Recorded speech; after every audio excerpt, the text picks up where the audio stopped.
Hi, it's Wendy. Welcome to my channel. I'm going to show you 4 different ways to join your granny squares together. So let's say you've made a whole blanket worth of granny squares, you're ready to sew them together. What are your options? So I'm going to show you 4 today. The first one is simply to take a strand of yarn and a yarn needle and whip stitch them or mattress stitch them together. And that's just an over and over simple hand stitching method. It works very effectively. I've done it in a contrasting yarn so you can see what I'm doing, but if you did this in the same color, it would pretty much disappear. So all you do is take your needle and go under the back loop of each of the V's along the top, like so. Just going around and around, lining up the edges of the squares. And the nice thing is once you sew them together, they all tend to kind of straighten up at the edges. Okay, so just like that. And then if you give it a bit of a tug, I have to lay it down, you can pull it a little bit tighter so that the stitches hide in between there. So that is probably the quickest and easiest way to put your granny squares together, but there are other options. The second option is to single crochet them together from the front. So again, working just in the back loops, put your hook through the matching loops in each one, pick up a strand and do a single crochet.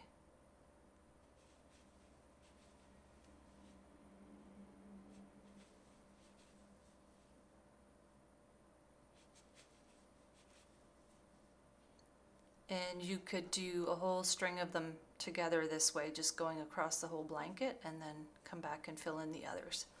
So that gives you a bit of a raised ridge between your squares, but that can also look quite decorative. You could do it in a different color on purpose just for the effect.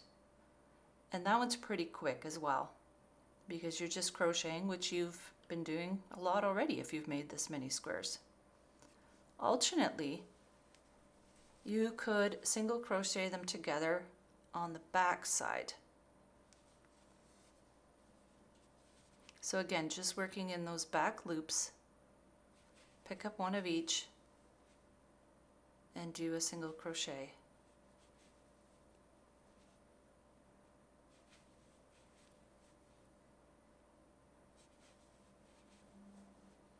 Like so. And again, it leaves a bit of a raised ridge. That's what it looks like from the back. It can be quite pretty, and it's very neat, right? So it looks nice, and it gives the back of your blanket maybe a little bit more texture than it would have otherwise.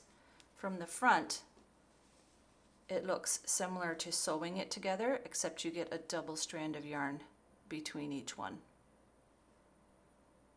And that does leave quite a nice flat effect.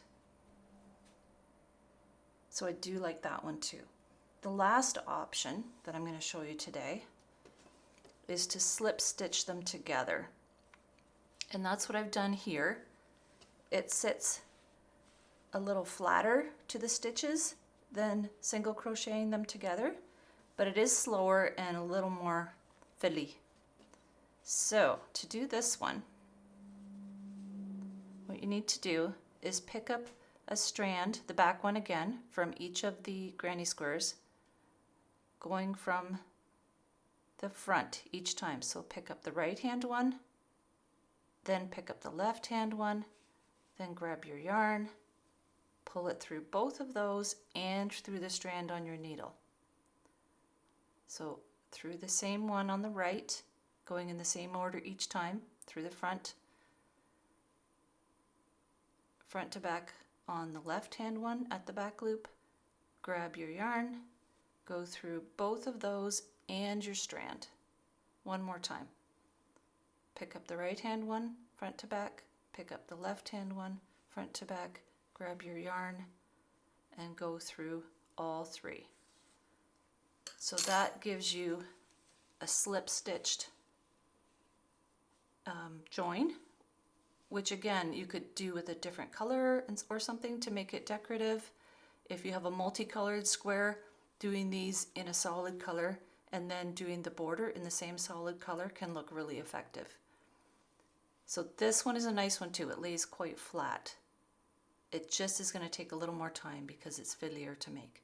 So I hope you have some options now for joining your granny squares together. Drop me a comment if you found this helpful and let me know which one was your favorite. And like and subscribe so that I know that these are the kind of videos that you are interested in. Have a super day.